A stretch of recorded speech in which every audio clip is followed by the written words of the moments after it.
চতুর্থ স্কন্ধ ভগবানের উরু, পঞ্চম এবং ষষ্ঠ স্কন্ধ ভগবানের বাহু, সপ্তম স্কন্ধ ভগবানের হৃদয়, অষ্টম স্কন্ধ ভগবানের পার্শ্বদেশ, নবম স্কন্ধ ভগবানের ঠোঁট, যেটাকে মধুর মধুর বলা হয়েছে, একাদশ স্কন্ধ ভগবানের মস্তক, দ্বাদশ স্কন্ধ ভগবানের কপাল, একটি স্কন্ধ বাকি রেখে গেলেন। ভাবো, কদর থেকে সনাতন গোস্বামীকে বলছে, ও সনাতন, তুমি কি অঙ্ক জানো না? 9-এর পরে যে 10 হয়, তুমি কি অঙ্ক জানো না? সনাতন বলছে, ওরে আমি অঙ্ক জানি, কলি হত জীব অঙ্ক জানে না। বলছে, আমি 10টা কেন বলিনি জানো?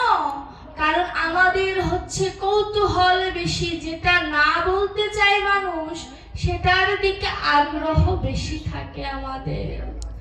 এর জন্য সনাতন গোস্বামী যাতে আমাদের আগ্রহ সৃষ্টি হয়, তাই 9-এর পরে 10 না বলে 11 বললেন। সনাতন গোস্বামী বলছে যে ওই 10ম স্কন্ধ কি খুলে বলো না। বলছে, মঞ্জু হাস্যতম, ভগবান কি হাসতে জানে?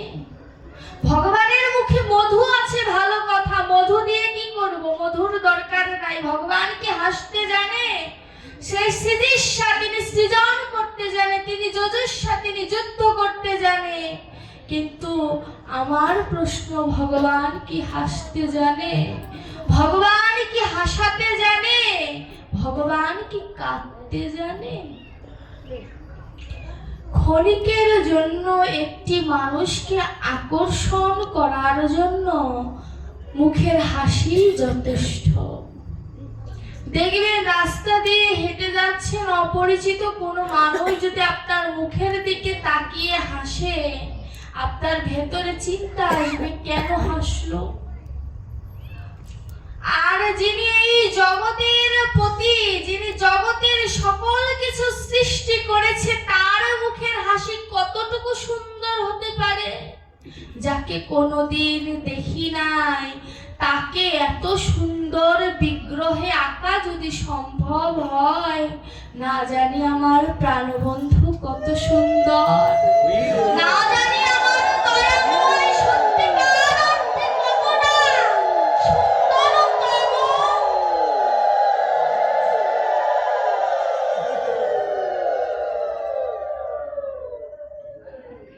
ভাগবত বলছে, যাকে না দেখে এত সুন্দর করে আঁকা যায়, কোন ভক্ত যদি তার ভক্তি দিয়ে একবার আঁকতে পারে হৃদয় মাঝে, ওই বদন না জানি কত সুন্দর।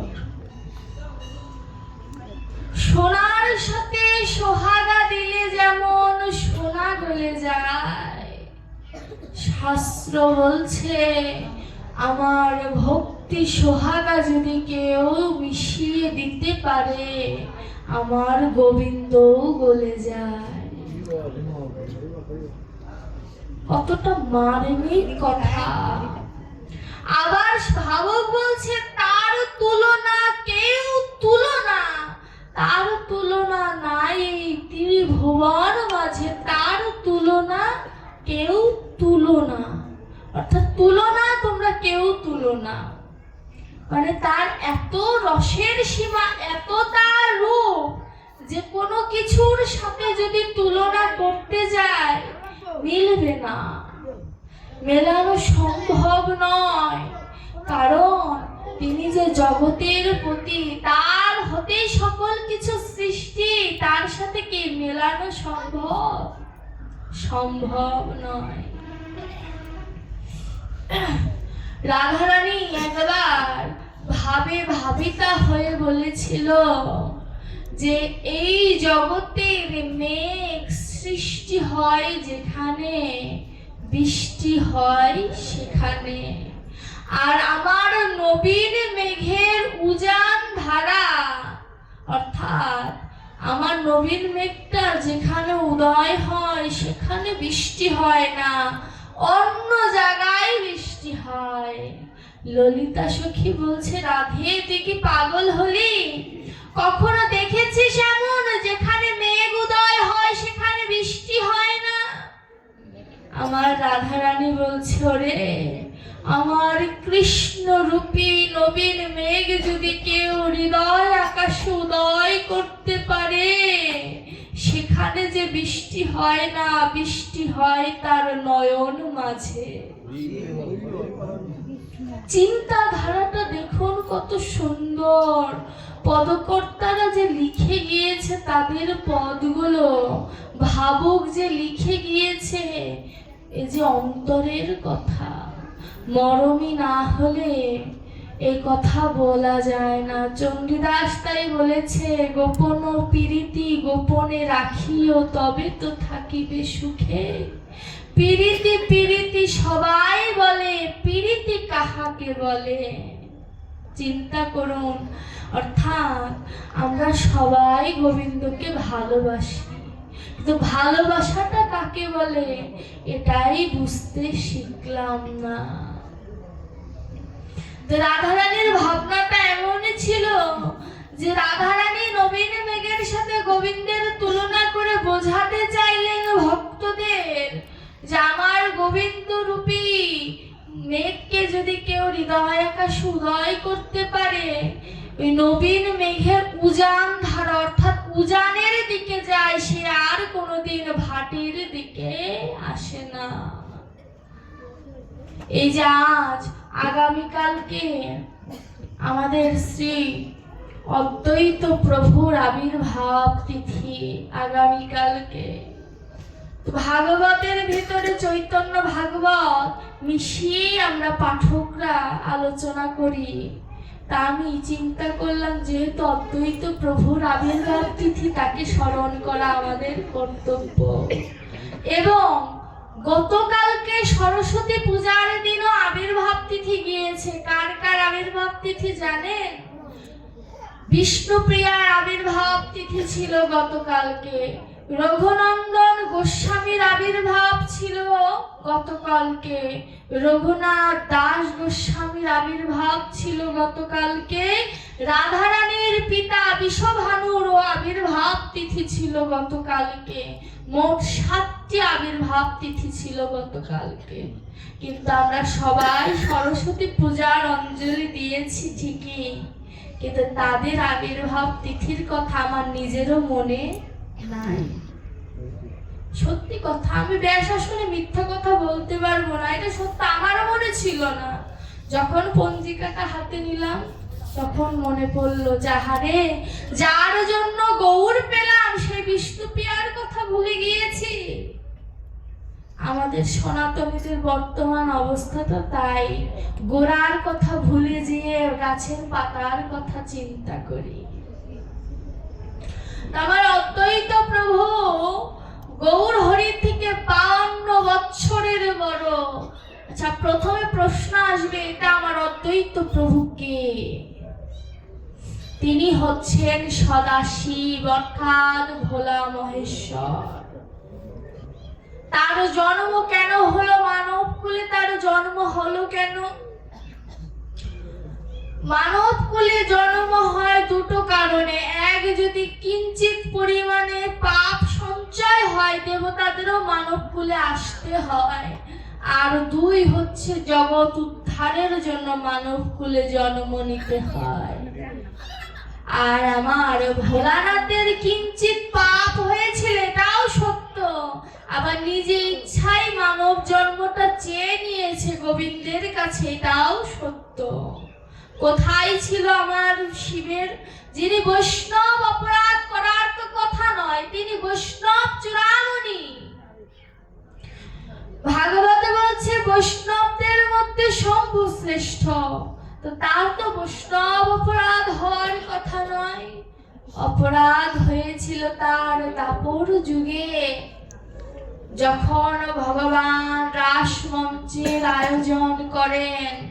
রাসের দায়িত্ব ছিল মা পার্বতী মহামায়ার হাতে, যোগমায়ার হাতে। অর্থাৎ ভগবানের সাথে যে যোগ করে সে হচ্ছে যোগমায়া। সেই যোগমায়ার হাতে ভগবান বলছে, আজ তুমি যা করিবে তাহাই করিব, না জানে গোপগণ, না জানে গোবিন্দ আজ কি হয় অঘটনের ঘটন। অর্থাৎ অঘটন পটীয়সী ছিল আমাদের যোগমায়া। যখন প্রধানমন্ত্রী যদি তার পরের স্টেপের সকল দায়িত্ব দিয়ে যায়, প্রধানমন্ত্রী যদি ঘুরতে যায়, প্রধানমন্ত্রী কি জানবে তার রাজ্যে কি হচ্ছে? তো ভগবান আজ প্রধানমন্ত্রীর প্রধানত্ব ছেড়ে দিয়ে ভক্তের হাতে ছেড়ে দিল, তুমি আমাকে এবার সুতা দিয়ে যেখানে ঘোরাবে আমি সেখানে যাব। আজ আমার হাতে লাটাই নেই, লাটাই তোমার হাতে আমি দিলাম। দেখুন, আর যোগমায়া যখন দায়িত্ব পেল, রাসের নিয়ম ছিল কোন পুরুষ মানুষ রাসে যেতে পারবে না, সে যত বড় বৈষ্ণবী হোক না কেন। এখন মা পার্বতী ভোলানাথের কাছে অনুমতি নিতে গিয়েছেন যে, ভোলানাথ, হে প্রভু, আজ আমি রাসে যাব, তুমি আমায় আশীর্বাদ করো। আজ আমি শুধু রাসে যাব না, আজ আমি মদনের সাথে যুদ্ধ করতে যাব, তুমি আমায় আশীর্বাদ করো। আমার রাসের রথে যেন কিঞ্চিত পরিমাণে কাম কামনার সৃষ্টি যেন না হয়। যখন পার্বতী মা ভোলানাথকে বললেন, ভোলানাথ বলছে, আমিও তোমার সাথে যাব, আমার তো বৈষ্ণবত্ব আছে, আমার তো বাধা থাকার কথা নয়। মা পার্বতী বলছে, স্বামী, তোমার যাওয়া হবে না, গোবিন্দ না করে দিয়েছে, গোপীগণ ব্যতীত কেউ যেতে পারবে না। এই কথার আওয়াজ ওঠা যায়। এই রাসের মধ্যে কথা বলা কিন্তু মারাত্মক অপরাধ। আমরা পাঠকরা এর জন্য রাসের কথা বলতে চাই না। শুধুমাত্র আগামীকালকে অদ্বৈত প্রভুর আবির্ভাব তিথি বলে আমি রাসের ভিতরে কিঞ্চিত প্রবেশ করছি, কথা বলবেন না, অপরাধ হয়ে যাবে। তো পার্বতী এই ভোলানাথের অপরাধের কথা শুনতে গেলেই ভগবানকে রাসে যাওয়ার জন্য কি যোগ্যতা প্রয়োজন, দুটি প্রশ্নের উত্তর একটি উপাখ্যানে পাওয়া যায়। যখন পার্বতী মা না করে দিলেন ভোলানাথের মুখের উপরে, ভোলানাথ বলছে, আমি তো যাবই, তুমি যেহেতু আমাকে না করেছ আমি তো যাব, যেভাবেই হোক আমি যাব। এবার এদিকে রাধারানী আর সখীদের দশাটা হলো কি, ভোলানাথ ভাবতে থাকুক কিভাবে যাবে, আমরা রাধারানীর কাছে যাই, তার দশাটা কি। রাধারানী সেজেছে, কেমন করে সেজেছে? সেজেছে কাত্যায়নী ব্রত করেছিল, আমি আগের পাঠে বলেছিলাম না? তখন গোবিন্দ বলেছিল, আগত কোন পূর্ণিমার রজনীতে আমি বাঁশি বাজাবো, কান খুলে রাখো, বাঁশির সুর শুনতে পাবে।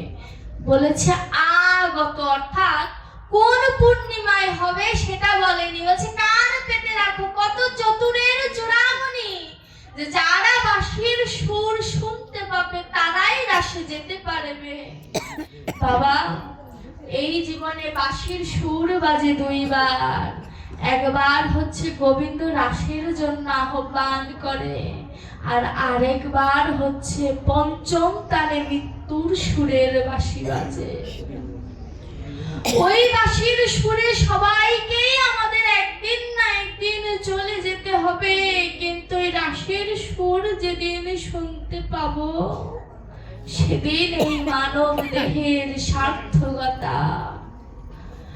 রাধারানী সাজছে কেমন করে? সেজেছে কানের দুল পড়েছে মাথায়, নাকের বেসর পড়েছে কানে, কোমরের বিছা পড়েছে গলায়, গলার হার পড়েছে কোমরে, এলোমেলো পাগলিনীরও বেশে যায়। রাধারানী ভাবে বিভোর হয়ে বলছে, এই বুঝি সখা আমায় ডাকে। রাধারানীর দশাটা পদকর্তা লিখেছে আনন্দের সাথে, কিন্তু আরেক সখীর কাছে যখন গেল, সেই সখীর কথা ভাগবত আর আনন্দের সাথে লিখতে পারলো না। কি লিখলেন গণেশ ঠাকুর, আর কি বললেন ব্যাসদেব? ব্যাসদেব বলছে, গণেশ লেখো, আচ্ছা কি লিখবো? ব্যাসদেব কেঁদেছিল রাসে সখীদের কথা বলতে যে, বলছে কোনো এক গোপী তার সন্তানকে দুগ্ধ পান করাচ্ছে। এমন সময় কৃষ্ণের বাঁশির সুর বেজে উঠেছে। মা তার সন্তানকে দুয়ারে ফেলে দিয়ে বাঁশির সুরে ছুটছে। শিশু মা মা বলে কেঁদে বলছে, মা কোথায় যাও? তুমি ছাড়া তো আমার কেউ নাই। কই যাও তুমি? মায়ের প্রধান কর্তব্য স্বামীর পরে সন্তানকে লালন পালন করা, তুমি কোথায় যাও? মা সেদিন বলেছিল, বাবা রে তুই কি শুনতে পাস না? ওই যে বাঁশি বাজে, ওই বাঁশি যে আমায় ডাক দিয়েছে। একবারও যদি ওই মরমী বাঁশি যদি কারুর প্রাণ খুলে যদি ডাকে, কেউ যদি শুনতে পায়, সে যে আর ঘরে রইতে পারে না।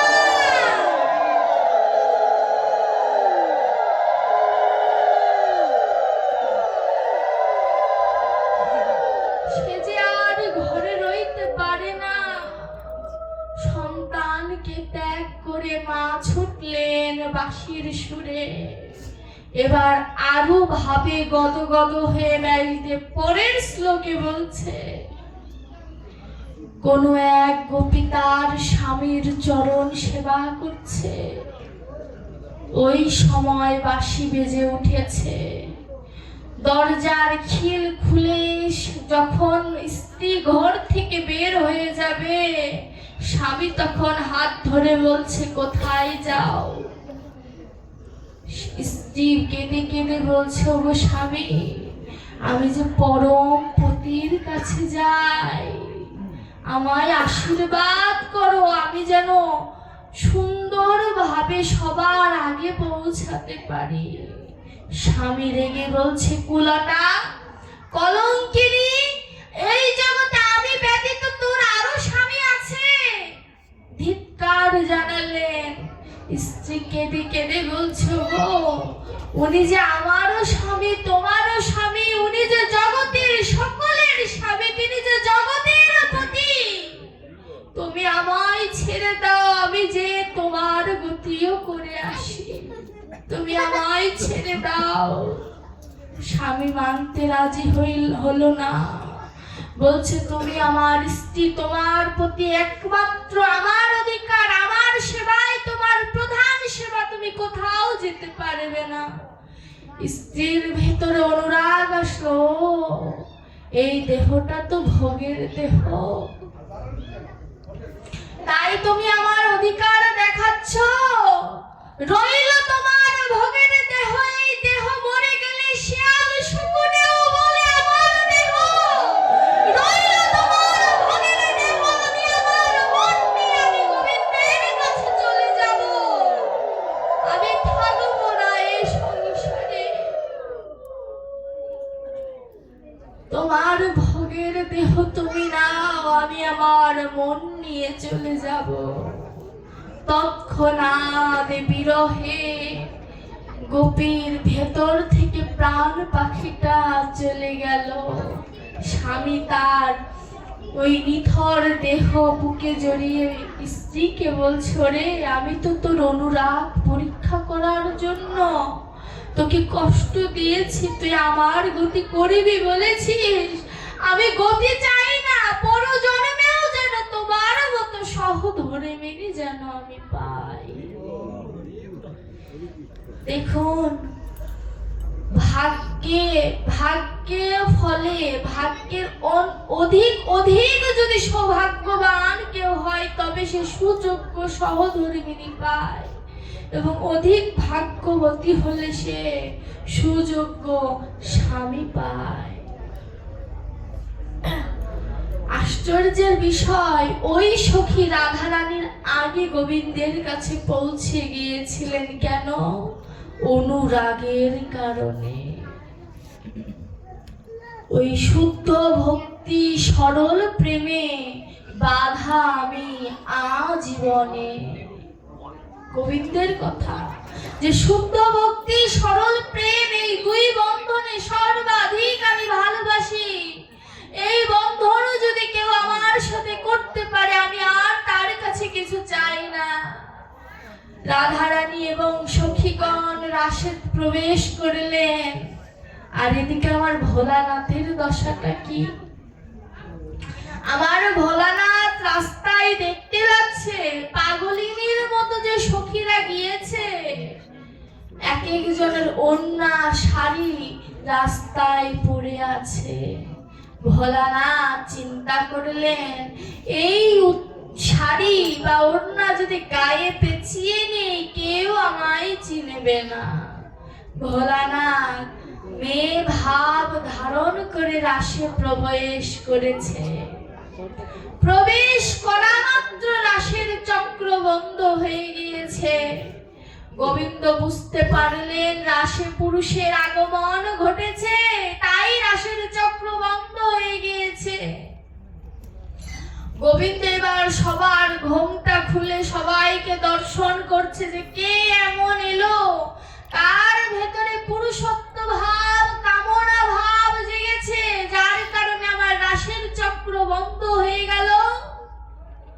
ধীরে ধীরে ভোলানাথের সামনে দাঁড়িয়েছে। ভোলানাথ করেছে কি, এটি গুটে এত বড় ঘোমটা দিয়েছে।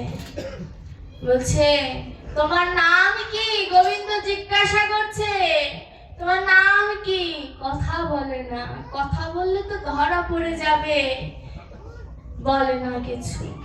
তো অনেকক্ষণ পরে যখন গোবিন্দ ক্রোধান্বিত হয়ে গিয়েছে, তখন বলছে, আমার নাম শ্বেত গোপী।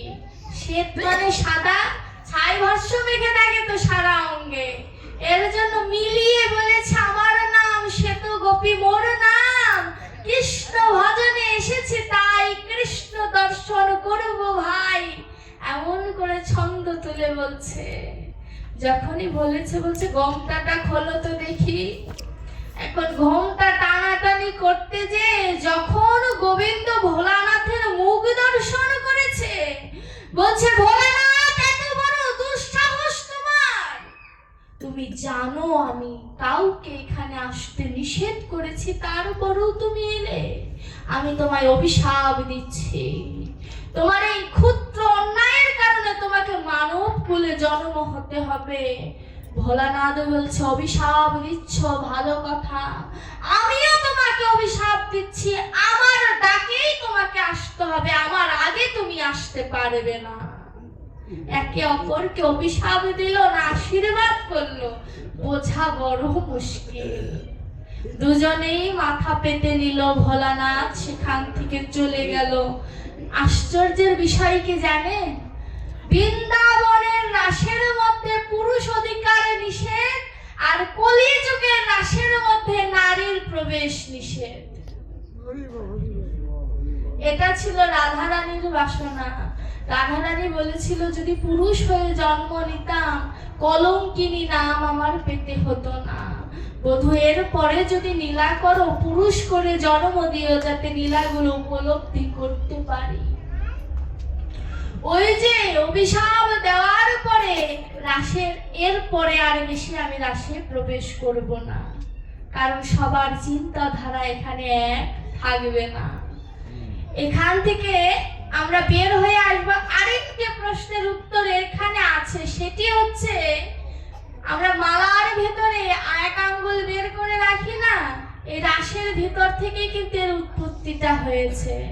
রাধা গোবিন্দ যখন মিলন হবে, তখন ললিতা সখী ওই মাঝখানে আঘাত করেছিল। রাধারানীকে বলছে, ও রাধে, মিলনে যতটুকু সুখ, তার থেকে সেবায় আরো দ্বিগুণ সুখ। যখনই এই কথা রাধার কানে গিয়েছে, যতটুকু গোবিন্দের সাথে মিলে গেল সেটুকু হচ্ছে আমার গৌর হরি, আর যেটুকু মিলল না সেইটুকু হচ্ছে আমার গদাধর। এই একটি প্রশ্ন, গদাধর কে? কারণ আমরা বলি রাধা কৃষ্ণের মিলিত তনু হচ্ছে আমার গৌর, তাহলে গদাধর কোথার থেকে হলো?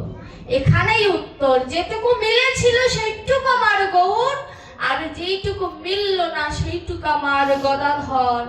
আর এই যে ললিতা সখী এই আঙ্গুলটা ব্যবহার করলো, অভিশপ্ত হয়ে গেল ভজন, এই আঙ্গুল ব্যবহার হবে না। এই আঙ্গুল কখন ব্যবহার হয়? রাগ হলে। এই আঙ্গুলটাই আগে যায়। কেন যায়? রাগের দ্বারা।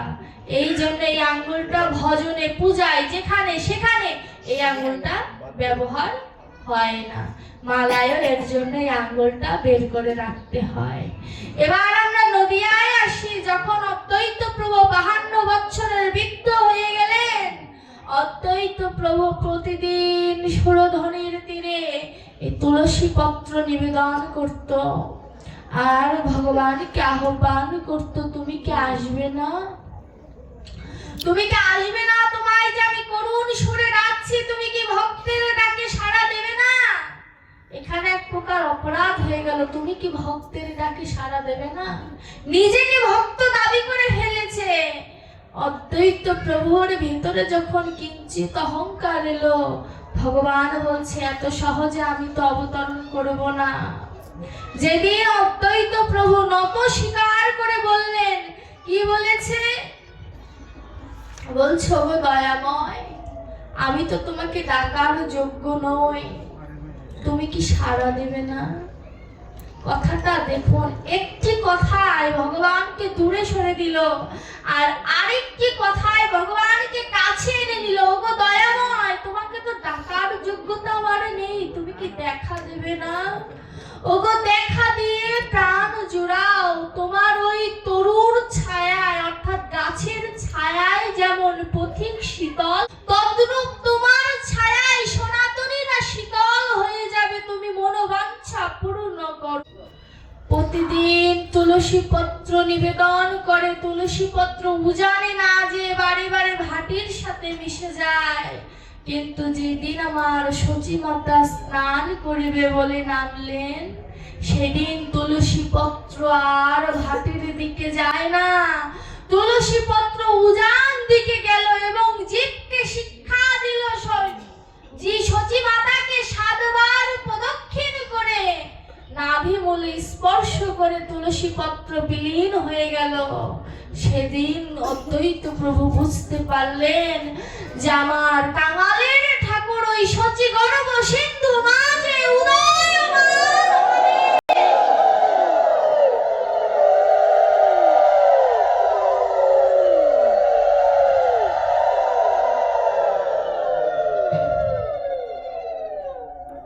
অদ্বৈত প্রভু সেদিন অপেক্ষা করেছিল। অদ্বৈত প্রভু যদি না আসতেন, যদি দুষ্টুমি করে হলেও যদি ভগবানকে না ডাকতেন, ভগবান কিন্তু আসতো না।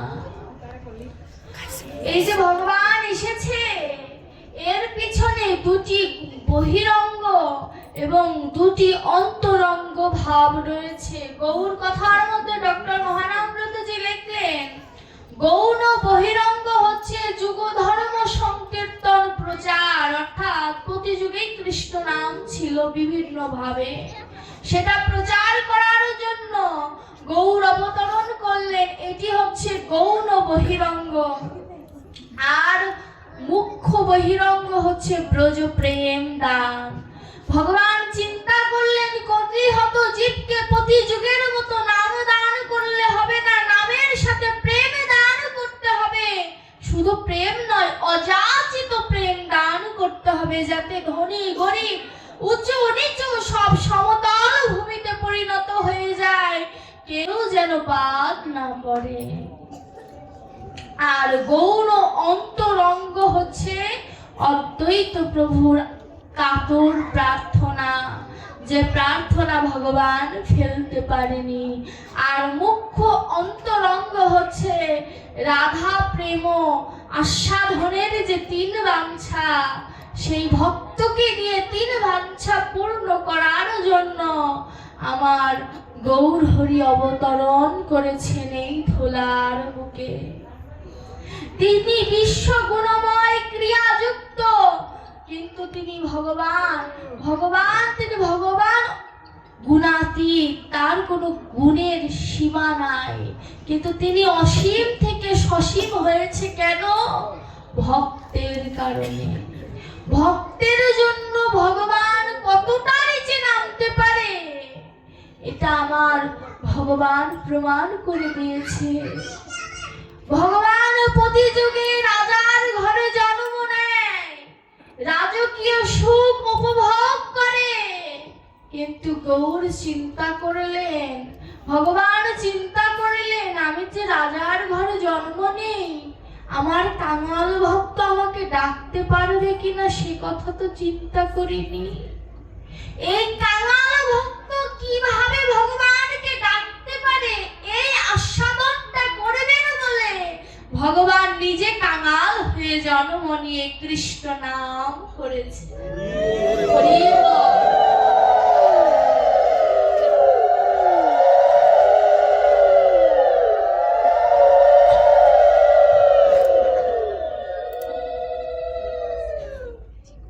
শ্রীরূপ গোস্বামী বলেছেন না, করুণায় অবতীর্ণ, অর্থাৎ তিনি করুণা করে অবতীর্ণ হয়েছেন, তিনি করুণা করে আমাদের কাছে এসেছেন, কিন্তু সেই করুণা আমি নিতে প্রস্তুত নই। গৌর হরি যদি বলি অনেক সময় যে গৌর নামে সবাই কেঁদে আকুল হয়, কেন আমি আকুল হতে পারি না? হাতে দিয়েই পুরো কেন আমার ভেতরে ভক্তি আসে না? কিচ্ছু লাগবে না, বা শোষণও আজকে কিচ্ছু লাগবে না। কেন আমার আকুল হতে পারি না? আমার হৃদয় কেন কাঁদে না? দৃষ্টান্ত দিলেন গৌর চন্দ্রিকার ভিতরে, চৈতন্য চরিতামৃতের ভিতরে দৃষ্টান্ত এলো। বিলুটি গ্রামের হরিখঞ্জ দিকে ভগবান জঙ্গলের মাঝ দিয়ে কৃষ্ণ নাম করে যাচ্ছেন।